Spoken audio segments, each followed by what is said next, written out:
En ce temps-là, Jacques et Jean, les fils de Zébédée, s'approchent de Jésus et lui disent « Maître, ce que nous allons te demander, nous voudrions que tu le fasses pour nous. » Il leur dit « Que voulez-vous que je fasse pour vous ?» Ils lui répondirent « Donne-nous de siéger l'un à ta droite et l'autre à ta gauche dans ta gloire. » Jésus leur dit « Vous ne savez pas ce que vous demandez. Pouvez-vous boire la coupe que je vais boire, être baptisé du baptême dans lequel je vais être plongé ?» Ils lui dirent « Nous le pouvons. » Jésus leur dit « La coupe que je vais boire, vous la boirez, et vous serez baptisés du baptême dans lequel je vais être plongé. Quant à siéger à ma droite ou à ma gauche, ce n'est pas à moi de l'accorder. Il y a ceux pour qui cela est préparé. » Les 10 autres qui avaient entendu se mirent à s'indigner contre Jacques et Jean.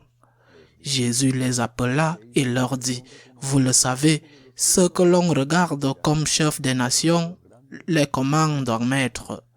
Les grands leur font sentir leur pouvoir.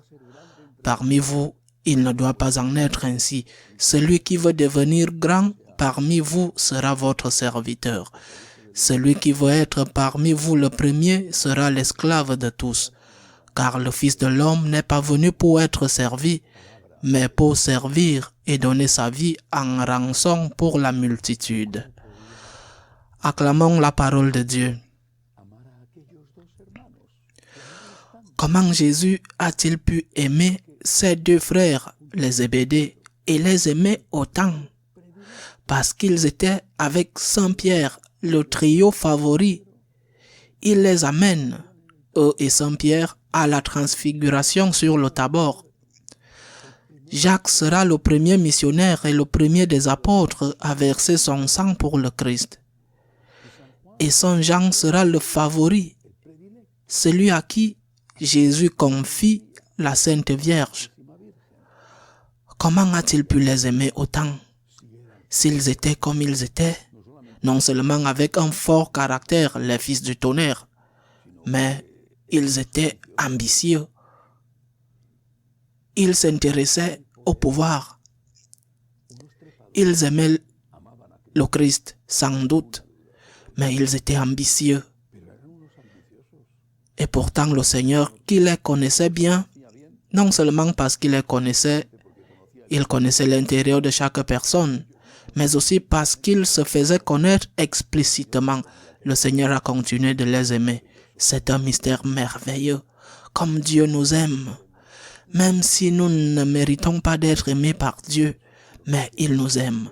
Il nous aime comme un ami aime un ami, qui le connaît et connaît ses défauts, mais est son ami. Comme une mère ou un père aime un fils, qui connaît son fils, mais c'est son fils. Le Christ nous aime, et nous aime tel que nous sommes. Il t'aime tel que tu es. Il te connaît et t'aime. Naturellement, il veut que tu sois meilleur pour ton bien. Il veut que tu sois meilleur, mais il te connaît et t'aime. Je crois que c'est la première leçon de l'évangile d'aujourd'hui. Le Christ te connaît. Il connaît tes défauts, tes péchés, tes limites, tes défauts, tes vertus, tes qualités. Et il t'aime. Il t'aime tel que tu es. Il veut que tu sois saint, mais tu ne l'es pas. Il t'aime quand même. Il ne conditionne pas son amour à ta sainteté. Il ne dit pas « Je t'aimerai quand tu auras surmonté ce défaut. Je t'aimerai quand tu auras surmonté ce vice. » Il te dit « Je te connais et je t'aime. Appuie-toi sur mon amour, sur ma miséricorde, pour lutter chaque jour, pour corriger ce défaut ou pour vaincre ce vice. » Il veut que tu t'améliores pour ton propre bien. Il veut que tu sois parfait pour ton propre bien. Mais si tu ne l'es pas, il t'aime quand même. C'est ça la grandeur mystérieuse, merveilleuse de l'amour de Dieu. Mais en plus de cette leçon, il y a le contenu de l'évangile d'aujourd'hui. Celui qui veut être le premier doit être le serviteur de tous. Nous ne comprenons pas bien qu'aimer, servir, c'est régner. Que parmi nous, c'est ainsi que cela doit être. C'est ainsi que Jésus l'a enseigné et pratiqué.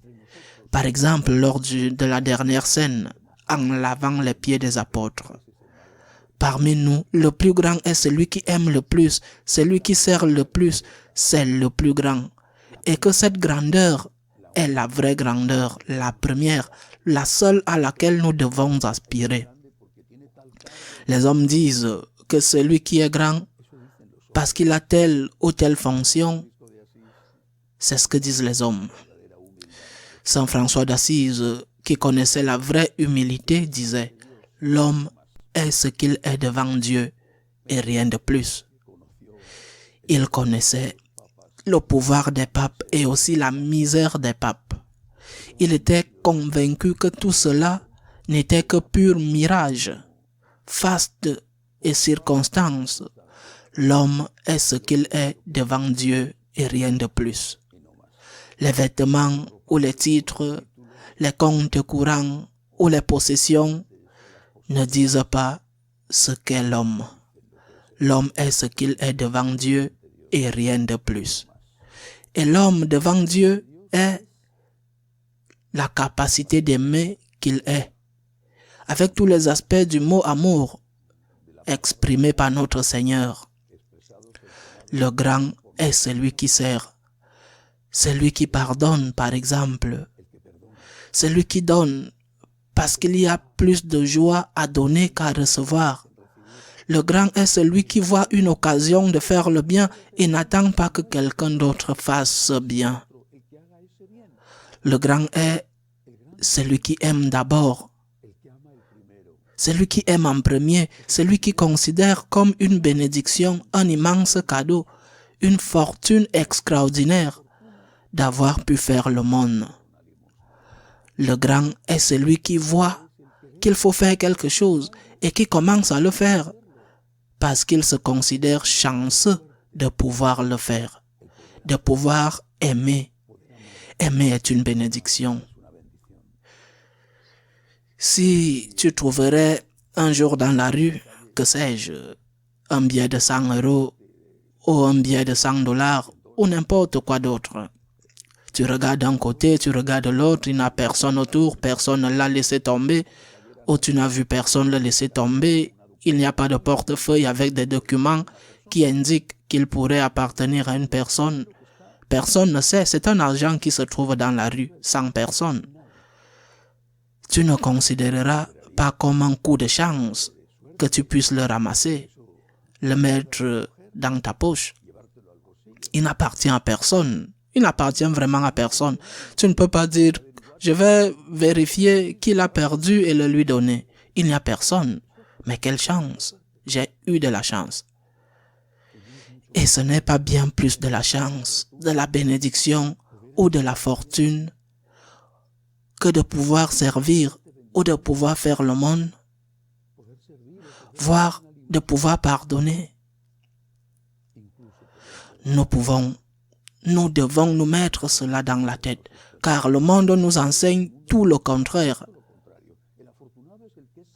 Le chanceux est celui qui est servi.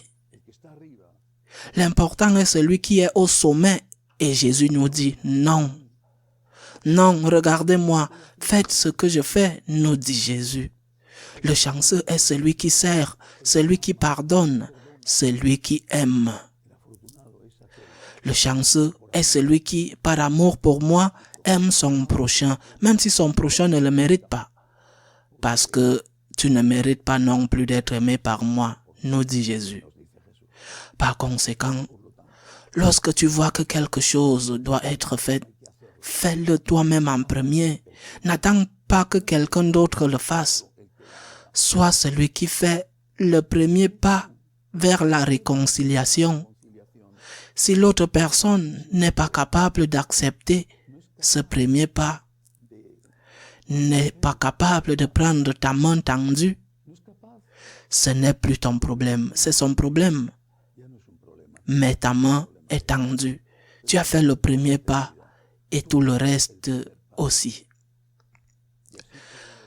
Le bien que tu peux faire, n'attends pas demain pour le faire. Fais-le maintenant parce que c'est la meilleure chose qui puisse t'arriver. Demandons au Seigneur de continuer à être patient avec nous. Cette patience de Dieu qui est notre salut. Demandons à Dieu de continuer à nous aimer, même si nous ne le méritons pas. Demandons-lui aussi de nous aider à comprendre et à pratiquer que celui qui aime, celui qui sert, est vraiment celui qui règne. Ainsi soit-il.